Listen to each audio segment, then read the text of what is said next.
Ibadah Hari Perjamuan Kudus Sedunia atau Hari Pengabaran Injil 14 Oktober 2020 GKSDS Pangerajan. Mari kita saat teduh sejenak, menundukkan hati sejenak, mempersiapkan tubuh, jiwa dan roh untuk beribadah pada Allah dengan sesama. Amin.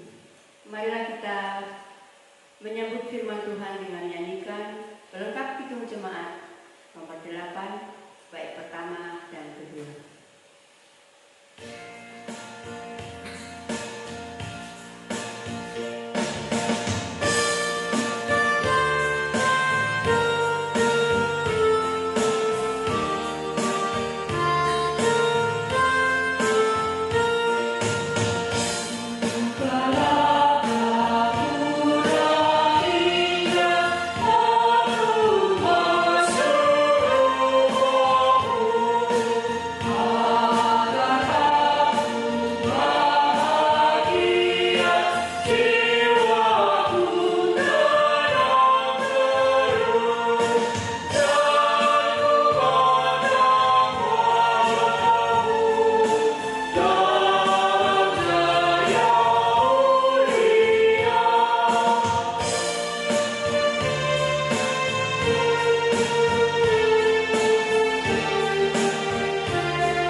Dengarkanlah firman Tuhan yang membimbing kita dari Mazmur 119 ayat 105.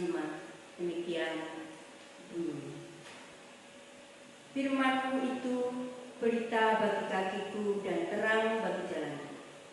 Demikianlah sabda Tuhan. Amin.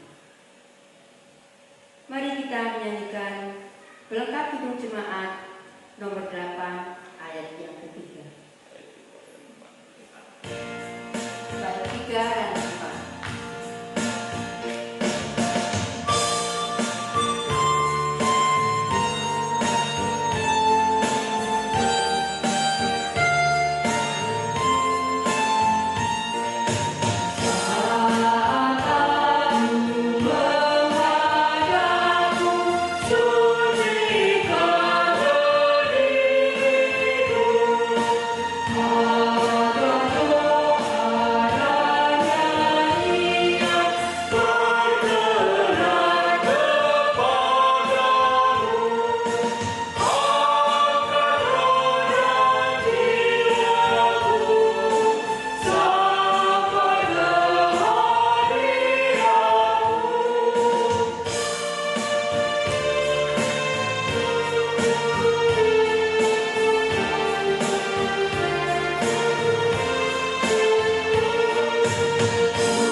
merupakan pemisah antara kamu dan Allahmu, ialah segala kejahatanmu, dan yang membuat dia menyembunyikan diri terhadap kamu, sehingga ia tidak mendengar, ialah segala dosa.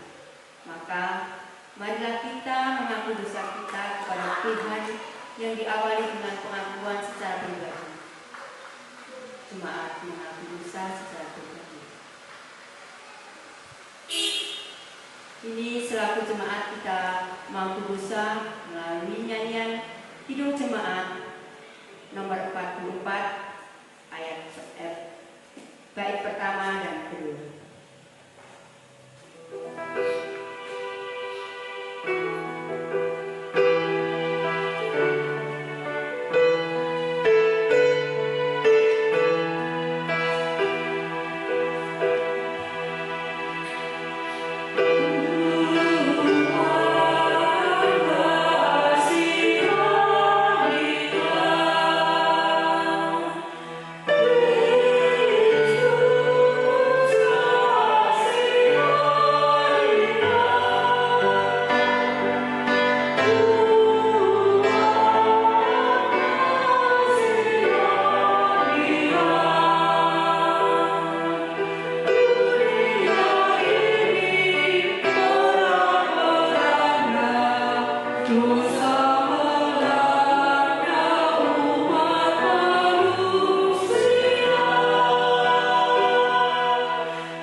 Kita akan menyanyikan Kidung Jemaat 467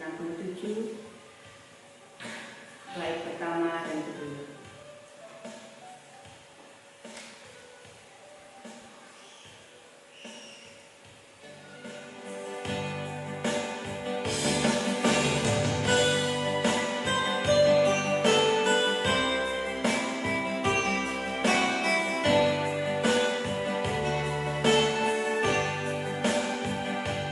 Alhamdulillah,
Dengarkanlah petunjuk hidup baru seperti yang tertulis dalam Yesaya pasal 48 ayat 18 demikian bunyi.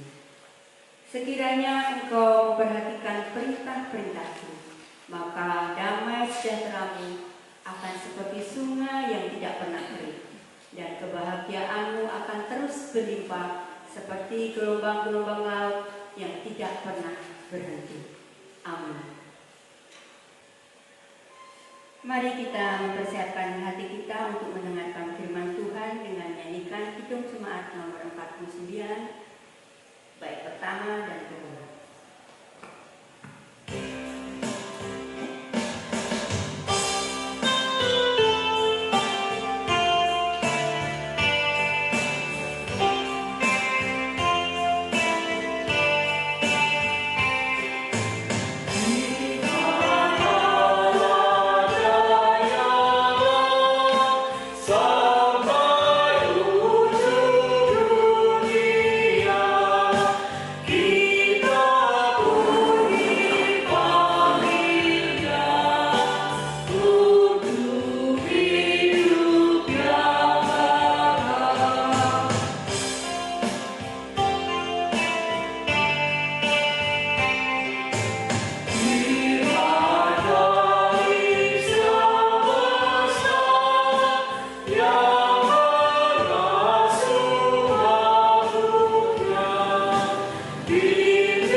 Sebelum kita mendengarkan firman Tuhan dalam ibadah perjamuan kudus sedunia dan hari pekabaran Injil, kita bersatu dalam doa.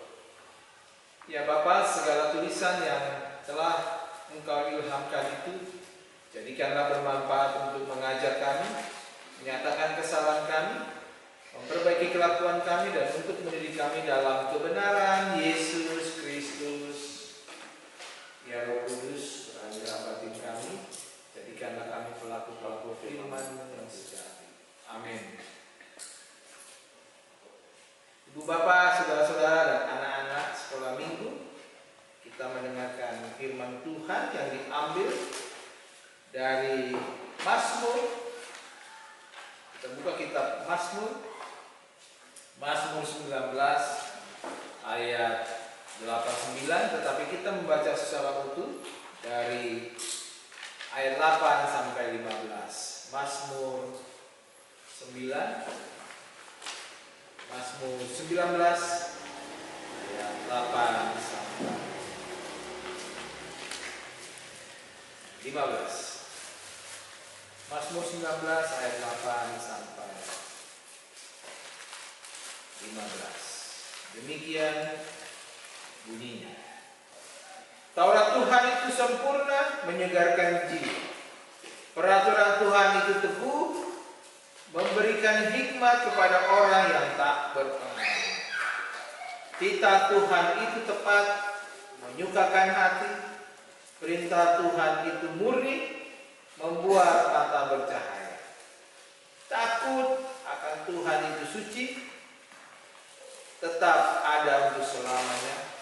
Hukum-hukum Tuhan itu benar, adil semuanya. Lebih indah daripada emas, bahkan daripada banyak emas tua, dan lebih manis daripada madu, bahkan daripada madu tetesan dari sarang lebah. Lagi pula hambamu diperingatkan oleh semuanya itu, dan orang yang berpegang padanya mendapat upah yang besar. Siapakah yang dapat mengetahui kesesatan? Bebaskanlah aku dari yang tidak kusadari. Lindungilah hamba-Mu juga terhadap orang yang kurang ajar. Janganlah mereka menguasai aku, maka aku menjadi tak bercela dan bebas dari pelanggaran besar. Mudah-mudahan Engkau berkenan akan ucapan mulutku dan renungan hatiku, ya Tuhan, gunung batuku dan penebusku. Demikianlah bacaan firman Tuhan pada minggu pertama di bulan Oktober 2020. Ibu bapak, saudara-saudara, pemuda dan anak-anak sekolah minggu, hari ini menjadi hari yang khusus, yang indah untuk kita sama-sama memperingati hari perjamuan kudus sedunia dan hari pekabaran Injil. Yang menjadi tema bagi kita ini diangkat temanya dari Mazmur 19 ayat 8 sampai 9. Saya ulangi lagi, dengan hikmat Allah pahami dan hidup dalam firman-Nya. Ini yang menjadi tema dalam tata ibadah perjamuan kudus sedunia dan juga hari pekabaran Injil yang memakai liturgi GKI, Gereja Kristen Okumene di Indonesia. Ibu bapak, saudara-saudara dikasih Tuhan, seseorang pernah berkata atau berujar demikian: semua orang sebenarnya memiliki apa yang disebut hikmat, baik orang percaya maupun yang tidak percaya, baik orang baik maupun orang jahat, baik yang kaya maupun yang miskin, baik yang cerdas maupun yang bodoh. Semua mempunyai hikmat. Karena hikmat secara umum bisa dikatakan sebagai kemampuan seseorang menyikapi sesuatu. Saya ulangi ya, hikmat itu secara umum bisa dikatakan kemampuan seseorang menyikapi sesuatu. Dalam hal ini, di tengah-tengah masih berlangsungnya COVID, juga kita diberi hikmat menyikapinya. Bermacam-macam cara. Ada yang memang mengambil sikap tidak dulu beribadah di gereja, ya itulah kemampuan seseorang dalam menyikapi. Ada yang ke gereja tetapi tetap harus memakai protokol kesehatan. Nah, pada zaman Perjanjian Lama, hikmat itu semacam syarat bagi yang mau bekerja di dalam kerajaan Israel pada saat itu. Itu diberlakukan oleh Raja Salomo. Seseorang yang mau menjadi pegawai istana di kerajaan Salomo, yang rajanya adalah Salomo, dia harus belajar hikmat. Mungkin kita yang orang tua pernah mengingat, atau saya pernah mengingat, pada zaman saya sekolah itu ada namanya penataran P4. Kira-kira begitulah. Sekolah hikmat itu seperti penataran P4. Sekian jam dalam seminggu, lalu lulus penataran. Bagi orang mungkin yang pegawai negeri pernah merasakan itu. Ada program-programnya. Jadi memang hikmat itu ternyata juga bisa dipakai di dalam kehidupan kita. Mungkin bisa saja nanti ke depan gereja-gereja memakai yang namanya hikmat, pelajaran hikmat. Bisa sumbernya dari kitab Amsal. Sebab seluruh kitab Amsal yang terdiri dari 31 pasal itu semua bicara tentang hikmat. Dan itulah warisan peninggalan Raja Salomo. Kita lihat bahwa penulis Amsal itu jelas bukan Raja Daud tapi Raja Salomo. Kita juga diingatkan bagi anak-anak yang sekolah, pada mulanya adalah hikmat. Takut akan Tuhan adalah permulaan hikmat. Amsal 1 ayat 7. Ya, anak-anak bisa melihat dan merasakan itu. Nah, sekarang apa guna, manfaat kita belajar hikmat? Kita akan lihat dulu apa sih sebetulnya hikmat. benar itu tentu berasal dari Allah, dari atas. Tetapi hikmat yang salah itu berasal dari dunia, iblis, ya, setan. Dan keduanya pasti bertentangan, tidak nyambung.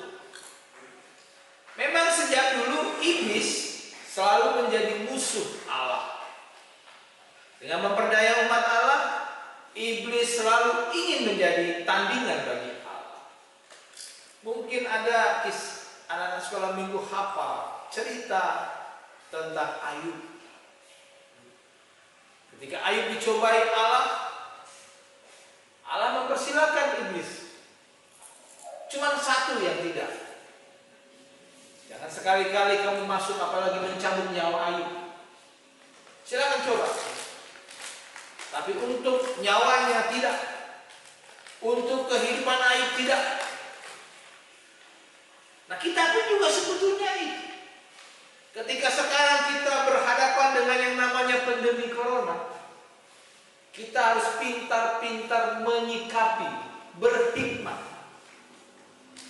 Contoh, kenapa memang harus kita keluar kemanapun pakai masker? Dan sekarang orang banyak nih masker, jenis-jenisnya.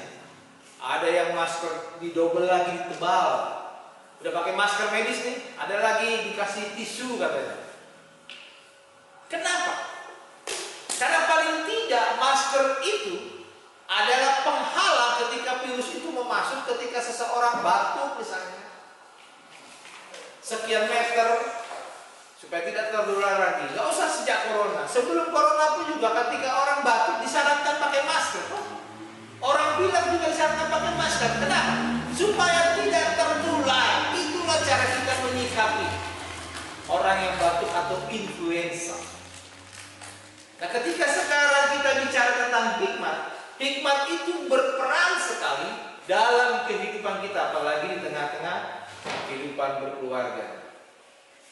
Artinya, kita sekarang dianjurkan ketika tema dari ibadah memperingati Hari Perjamuan Kudus Sedunia dan Hari Pekabaran Injil dengan hikmat Allah, pahami dan hidup dalam firman-Nya. Artinya kita menjadi keluarga yang berhikmat pada saat ini. Mungkin ada orang yang berpikir demikian. Keluarga yang berhikmat tidak berarti dia memiliki sesuatu yang bersifat sempurna, tinggi. Contoh, dia harus pintar. Tidak. Dia harus misalnya memiliki sesuatu atau kelebihan. Tidak juga.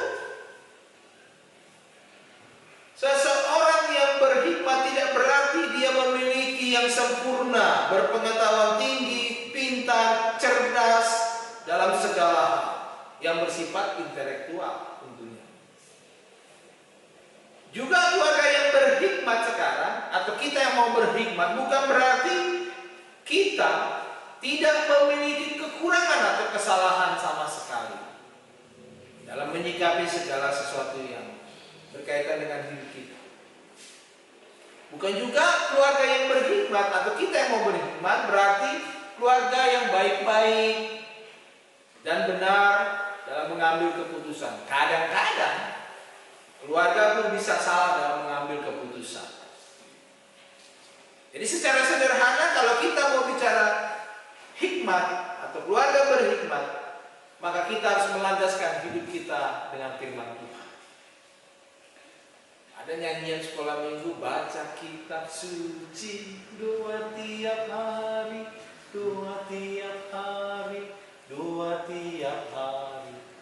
Jadi baca kitab suci bukan nanti malam atau 2 hari sekali. Tidak. Tiap hari. Kalau mau tumbuh, refrennya. Kalau mau tumbuh. Jadi kalau mau tumbuh, ya baca firman-Nya tiap hari. Diatur jamnya. Tergantung kita masing-masing. Jadi secara sederhana, ketika kita mau berhikmat atau menjadi keluarga berhikmat dengan mengikuti firman-Nya, maka tidak asing lagi bagi kita. Sadar atau tidak sadar, kita harus pertama-tama yang kita lakukan adalah dekatkanlah diri kita kepada Tuhan Allah. Lewat apa? Lewat doa. Kalau saudara kita yang di seberang provinsi, katakanlah di Kalimantan atau mungkin di Yogyakarta, di Solo, nggak bisa kita terbang langsung kan? Memakai apa? Handphone. Kenapa?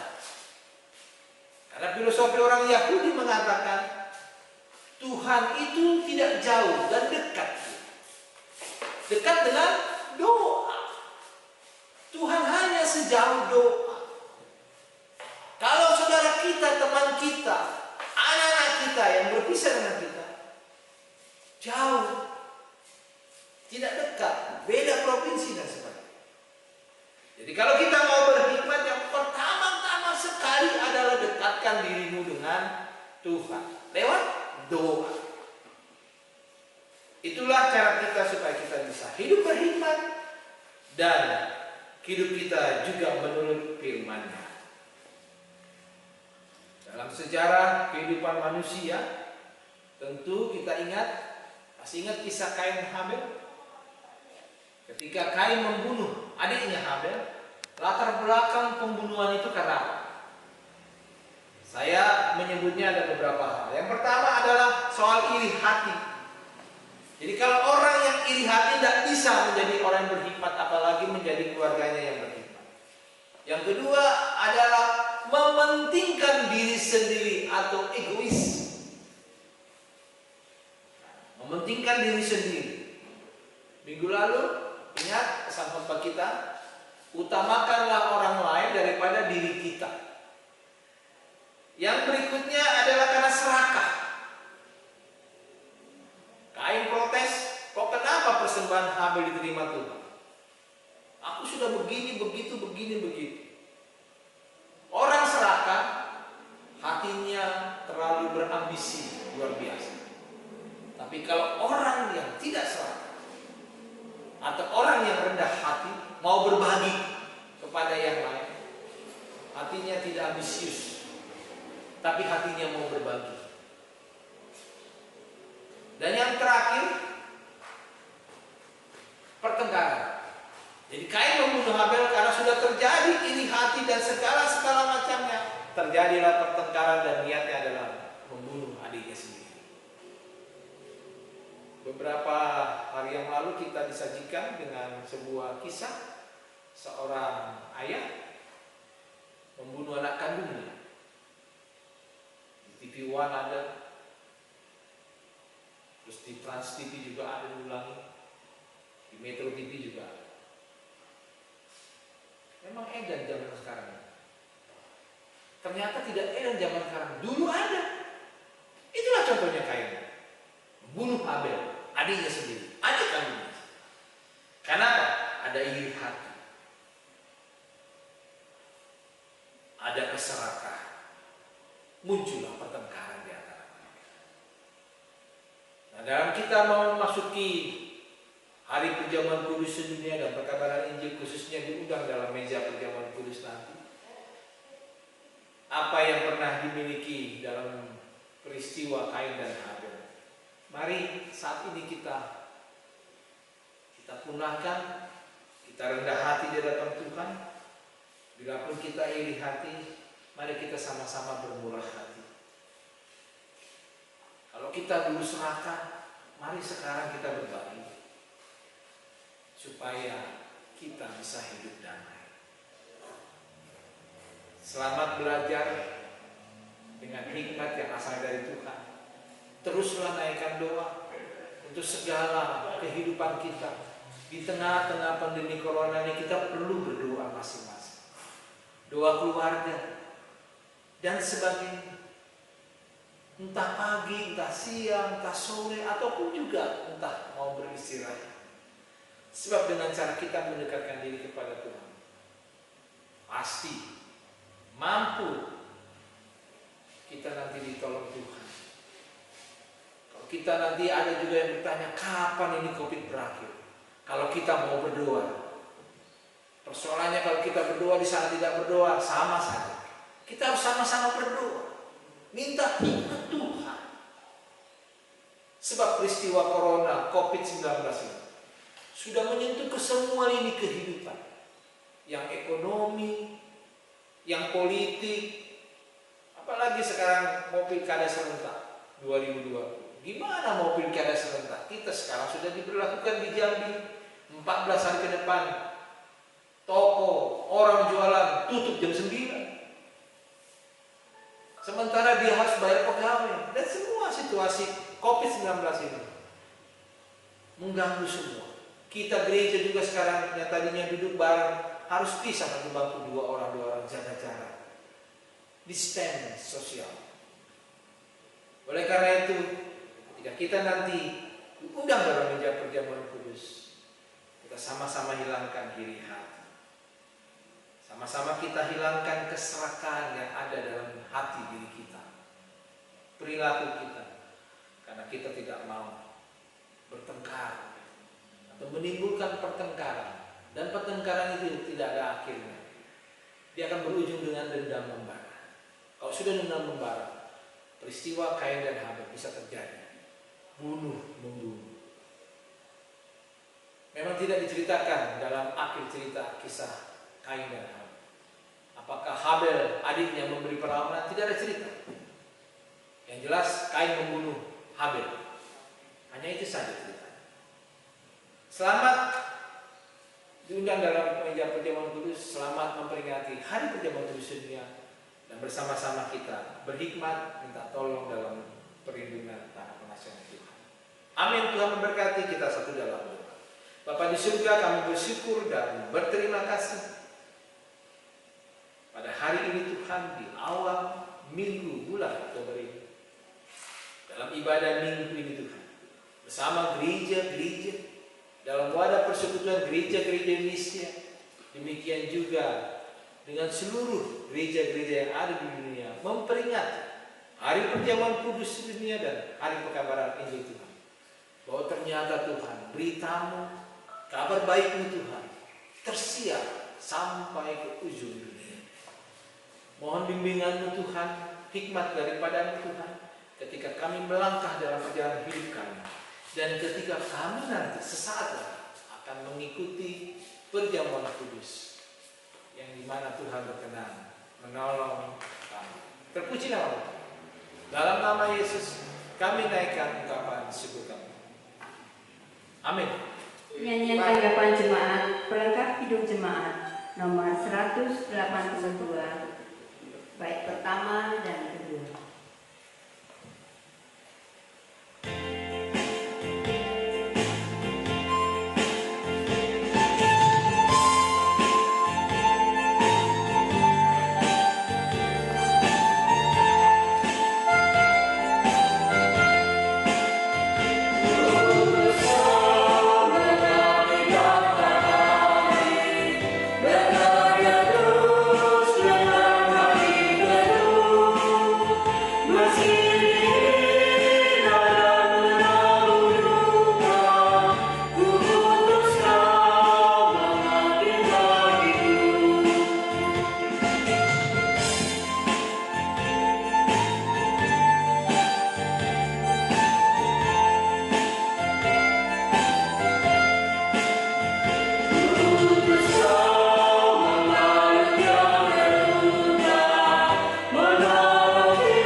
dan dikandung daripada Roh Kudus, lahir dari anak darah Maria, yang menderita di bawah pemerintahan Pontius Pilatus, disalibkan, mati dan dikuburkan, turun dalam kerajaan maut. Pada hari yang ketiga bangkit pula dari antara orang mati, naik ke surga, duduk di sebelah kanan Allah Bapa yang Maha Kuasa, dan akan datang dari sana untuk menghakimi orang yang hidup dan mati. Aku percaya kepada Roh Kudus, gereja yang kudus dan persekutuan orang kudus, pengampunan dosa, kebangkitan daging, dan hidup yang kekal. Mari kita nyanyikan Kidung Jemaat 408 bait pertama.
Marilah kita naikkan doa syafaat yang bersatu dalam doa. Bapa di surga, Engkau maha baik ya Tuhan. Di minggu awal bulan Oktober ini Tuhan, kami merayakan hari khusus ibadah minggu ini Tuhan. Kami naikkan ungkapan syukur kami karena Tuhan memelihara hidup, napas yang Tuhan anugerahkan, sehingga kami masih dalam keadaan sehat walafiat, baik jemaat kami yang ada di Palmerah, Mendis maupun pompa air. Kami bersyukur karena hari ini sekaligus kami melakukan ibadah perayaan Hari Perjamuan Kudus Sedunia dan sekaligus Hari Perkabaran Injil. Kami percaya perjamuan Tuhan, meja perjamuan kudus ini adalah menjadi kesaksian hidup kami ketika kami juga mengingat dan bersaksi bahwa hidup kami adalah memuliakan dan mengingat kebesaran Tuhan, agar supaya Tuhan tuntun dalam langkah hidup kami, terlebih lagi Tuhan di dalam pergumulan hidup kami. Kami berdoa untuk mereka yang dalam keadaan kurang sehat, kelemahan tubuh, tidak bisa datang ke gereja dan hanya mengikuti ibadah di rumah ataupun lain sebab. Berilah kesehatan buat kami Tuhan, sehingga pada akhirnya kami juga boleh beribadah kembali, berjumpa dengan saudara-saudara kami dalam persekutuan gereja MDPKS Palmerah Jambi. Kami berdoa juga untuk para orang tua kami yang dalam kelemahan tubuh dan fisik, oleh karena keterbatasan mobilisasi Tuhan untuk melakukan kegiatan, mereka berada di rumah dalam pemeliharaan tangan pengasihan Tuhan. Kami berdoa untuk seluruh orang tua kami yang memasuki usia lanjut, yang kami tidak bisa sebutkan satu persatu Tuhan. Tuhanlah yang menolong mereka, Tuhanlah yang memberi semangat yang luar biasa untuk mereka terus percaya, berserah penuh kepada-Mu ya Tuhan. Untuk segala pergumulan kami ya Tuhan, pergumulan iman kami, pergumulan oleh karena kebutuhan ekonomi di masing-masing keluarga, kebutuhan oleh karena beberapa di antara kami yang masih bergumul, baik dengan pekerjaan yang sudah didapat maupun juga yang belum mendapatkan pekerjaan. Bukalah hati dan pikiran kami ya Tuhan untuk mengenal jalan Tuhan, solusi yang Tuhan berikan untuk setiap pergumulan kami. Untuk mereka juga yang sudah berkeluarga namun belum diberikan keturunan, untuk menambah sukacita di tengah-tengah keluarga, berkatilah para keluarga yang sudah diberkati dan membentuk keluarga baru.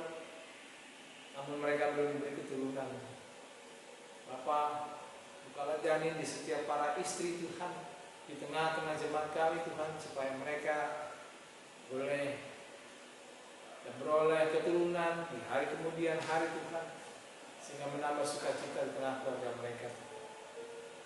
Juga bagi jemaat-Mu Tuhan, khususnya bagi para anak-anak yang dalam tumbuh kembang, yang sudah memasuki PAUD, SD sampai perguruan tinggi Tuhan. Berkatilah anak kami Tuhan di dalam jenjang pendidikan.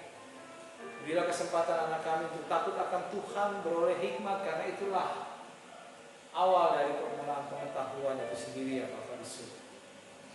Beri kesempatan kami sebagai orang tua, walinya, untuk bisa merawat dan mengasihi anak-anak kami Tuhan, sehingga bisa menyelesaikan pendidikannya. Namun kami juga berdoa untuk seluruh para guru yang bergerak di bidang jenjang pendidikan apapun itu, baik negeri maupun swasta. Berkatilah juga mereka di dalam mempersiapkan pembelajaran ataupun juga pengajaran virtual daring Tuhan, agar supaya mereka juga diberi kesehatan dan pendidikan boleh diseringkan, dibagikan kepada anak-anak kami, sehingga mereka bisa beroleh masa depan yang lebih baik sebagai penerus generasi bangsa dan negara kami. Kami berdoa juga untuk seluruh kerja keras dari pemerintah pusat, Bapak Presiden dan Wakil Presiden, seluruh jajarannya, lembaga-lembaga tinggi negara, dan juga para pejabat-pejabat kepala daerah, kepala kota Madia, bupati, sampai ke tingkat kecamatan, lurah, dusun, dan juga kepala rumah tangga Tuhan. Berkatilah upaya jerih juang bangsa dan negara kami Tuhan. Ya, para pemimpin kami, khususnya dengan adanya peningkatan COVID Tuhan berbagai daerah, termasuk di Provinsi Jambi, Kota Jambi ini. Kami percaya tangan Tuhan yang selalu menolong kami, sehingga kami itu juga nanti boleh melahirkan ilmuwan-ilmuwan, para dokter atau medis, untuk bisa menemukan vaksin yang bisa menuntaskan COVID-19 ini Tuhan, sehingga bisa berlalu dari muka bumi ini, dari Provinsi Jambi, Kota Jambi ini. Kami berdoa untuk seluruh jemaat kami yang berulang tahun sepekan mendatang, ulang tahun kehidupan, ulang tahun pernikahan. Berkati juga mereka ya Tuhan, ketika mereka bertambah umur, nama Tuhan yang dipermuliakan, dan juga hikmat yang diberikan Tuhan ada dan tinggal bersama-sama mereka. Kami sambut berkat-Mu Tuhan, hanya di dalam nama-Mu Tuhan Yesus Kristus yang menyempurnakan seluruh doa syafaat kami, yang telah mengajarkan kepada kami doa Bapa kami. Kita ucapkan bersama-sama. Bapa kami yang di surga, dikuduskanlah nama-Mu, datanglah kerajaan, jadilah kehendak-Mu di bumi seperti di surga. Berilah kami pada hari ini makanan kami yang secukupnya, dan ampunilah kami akan kesalahan kami, seperti kami juga mengampuni orang yang bersalah kepada kami. Dan janganlah membawa kami ke dalam pencobaan, tetapi lepaskanlah kami dari yang jahat. Karena Engkau yang punya kerajaan, kuasa, dan kemuliaan sampai selama-lamanya. Marilah kita memberikan persembahan syukur. Allah Bapa telah mengaruniakan hidup yang sempurna kepada kita. Kita telah ditebusnya dan Ia mengangkat kita sebagai anaknya. Dan karena itu hidup kita berlangsung di dalam kasih karunia dan berkat-Nya yang tidak berkesudahan. Maka sebagai tanda pengakuan akan hal itu, kita mempersembahkan syukur yang didasarkan pada firman. Sebab itu janganlah kamu khawatir dan berkata, apakah yang akan kami makan? Apakah yang akan kami minum? Apakah yang akan kami pakai? Tetapi carilah dahulu kerajaan Allah dan kebenarannya, maka semuanya itu akan ditambahkan kepadamu. Tertulis dalam Matius pasal 6 ayat 31 dan 33. Mari kita menyanyikan persembahan dari Kidung Jemaat 387, bait pertama dan kedua.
Kami bersyukur karena kami telah diberkati Allah dengan segala kebaikan dan kemurahan. Dan karena anugerah-Mu semata, maka kami dapat memberikan persembahan kami. Kiranya persembahan ini diberkati Tuhan dan dapat dipergunakan dalam karya keselamatan melalui gereja-Mu. Amin. Pergilah dan lakukanlah apa yang Tuhan perintahkan kepadamu sekalian. Kita menyanyikan Kidung Jemaat 346. Baik, pertama saja.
Arahkanlah hatimu pada Tuhan dan terimalah berkat-Nya. Tuhan memberkati engkau dan melindungi engkau. Tuhan menyinari engkau dengan wajah-Nya dan memberi engkau kasih karunia. Tuhan menghadapkan wajah-Nya kepadamu dan memberi engkau seisi keluargamu damai sejahtera. Amin.